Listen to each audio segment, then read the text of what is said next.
My name is Israel Jara. I'm from Universidad Católica Central Guayaquil and I'll be talking about acute upper airway obstruction. Here is my social media now. Let's start with the definition. An acute upper airway obstruction is a blockage that occurs in your upper airway.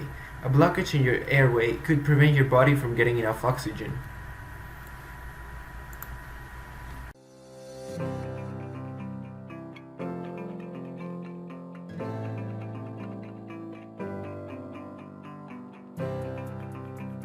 So what is airway obstruction?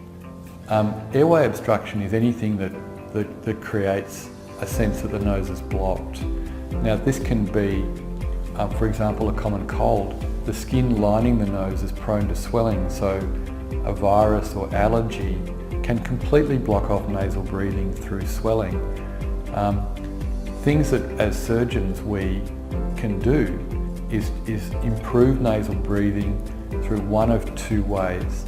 One is that if the internal structures of the nose are crooked, for example there's a crooked septum, which is the sheet of tissue separating the left and right sides, then if the sheet's like that, then there's air spaces either side. But if the sheet's twisted, it can actually mechanically block off a lot of the airflow of one or both sides. So a crooked septum is a strong or potent cause of a nasal blockage or airway obstruction that only surgery can correct. The other place where surgery can improve it is in reducing the size of turbinates, which are fleshy structures in the nose that if they're too big can block the nose.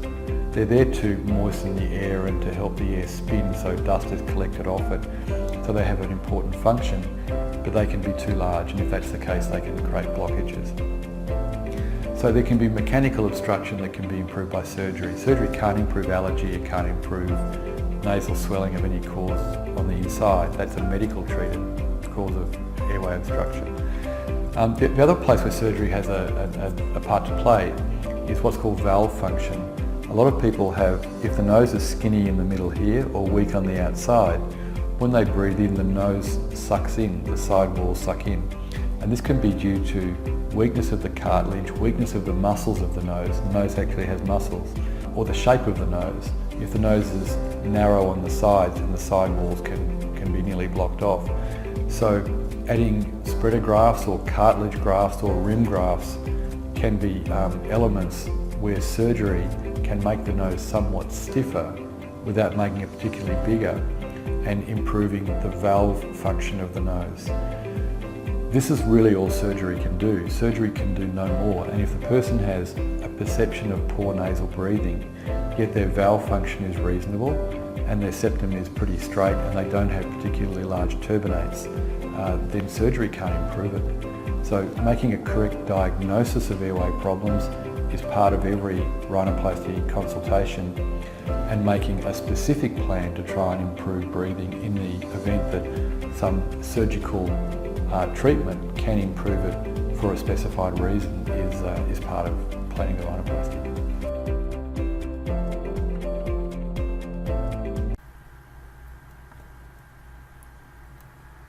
So now we have the applications in medicine.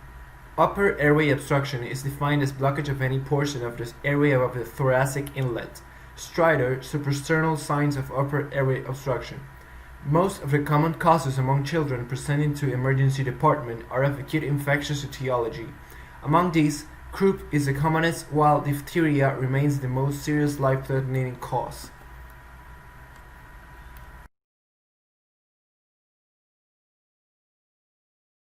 What's up guys? In this video, we're going to break down a practice question about the signs of acute upper airway obstruction. Are you ready? Let's go!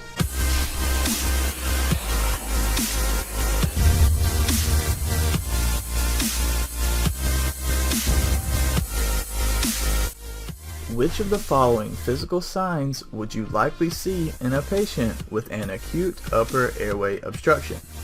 Is it A, inspiratory crackles, B, unilateral lung expansion, C, dullness to percussion, or D, inspiratory stridor? The correct answer is D, inspiratory stridor.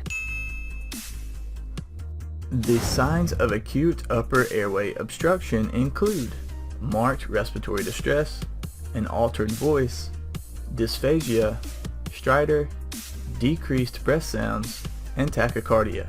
Conscious patients also may exhibit the hand-to-throat choking sign if the obstruction is severe. And if the obstruction is complete and not resolved by treatment, the asphyxiation will progress to cyanosis, bradycardia, hypotension, and cardiovascular collapse. So by going through the answer choices, we can see that there can only possibly be one correct answer, and it's D, inspiratory stridor. Alright guys, that is it. Thank you so much for watching.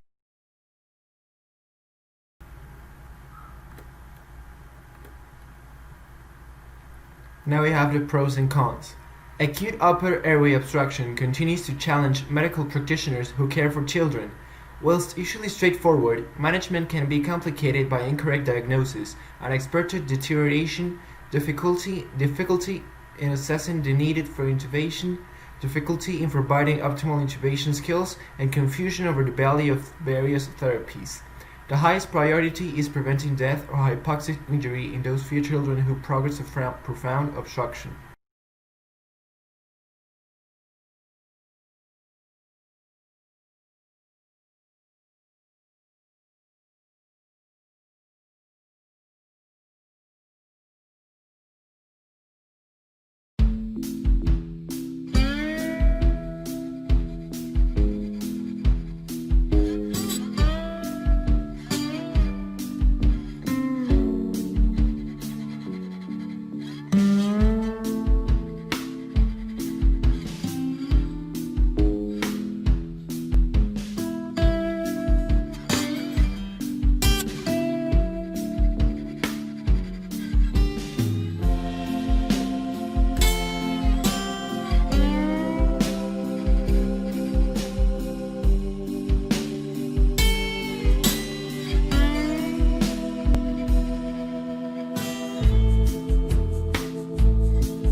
Now we have the issue applied in Ecuador. A lack of oxygen can cause brain damage and even a heart attack in a matter of minutes. Any obstruction of the upper airways has the potential to be life-threatening.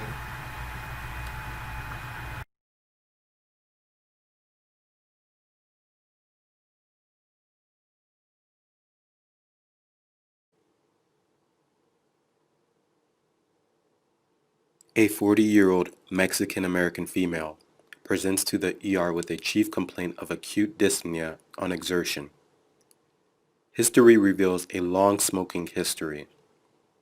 Blood pressure is 112 over 61 millimeters mercury. Heart rate is 90 beats per minute. Arterial blood gas reveals PaO2 of 53 millimeters mercury, PaCO2 of 25 millimeters mercury. What is the most likely cause of the blood gas abnormalities seen in this patient?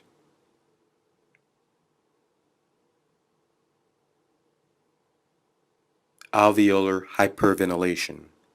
Alveolar hyperventilation.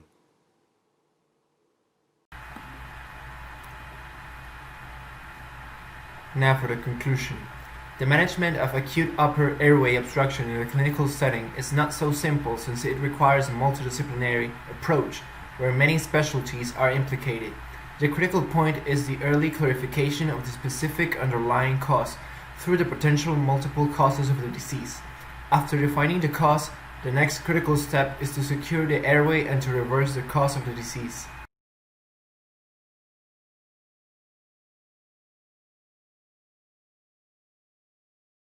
Choking. Choking is a common emergency. In adults, choking usually happens while eating, and with children, while they're eating or playing. If the person is coughing and trying to expel the item on their own, don't interrupt. But if the person is in clear distress, clutches their throat, looks frantic, or signals that they're not getting enough air, then it's time to give first aid. Let's take the basic technique step by step. First thing, ask, are you choking? Are you choking?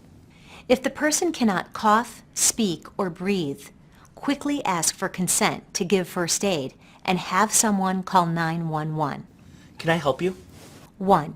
Stand behind the person with one leg forward between their legs to brace yourself.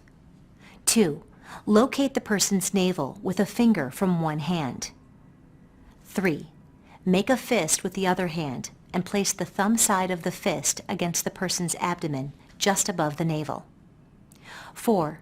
Grasp your fist with your other hand and thrust inward and upward into the abdomen with a quick motion. 5. Keep performing thrusts until the person expels the object or becomes unresponsive. If the person you need to help is someone you can't get your arms around or is pregnant, or when you can't effectively give abdominal thrusts, you can perform chest thrusts on the middle of the breastbone from behind the person. Take care not to squeeze their ribs with your arms.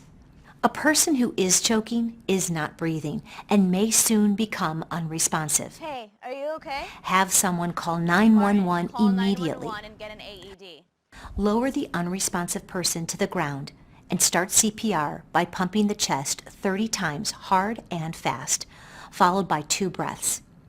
Before giving breaths, check the mouth and remove any object seen. Now it's your turn to practice these techniques. If you're practicing on a partner and not a mannequin, simulate proper abdominal thrusts. Do not perform actual abdominal thrusts. Doing so could injure your partner. Now it's your turn.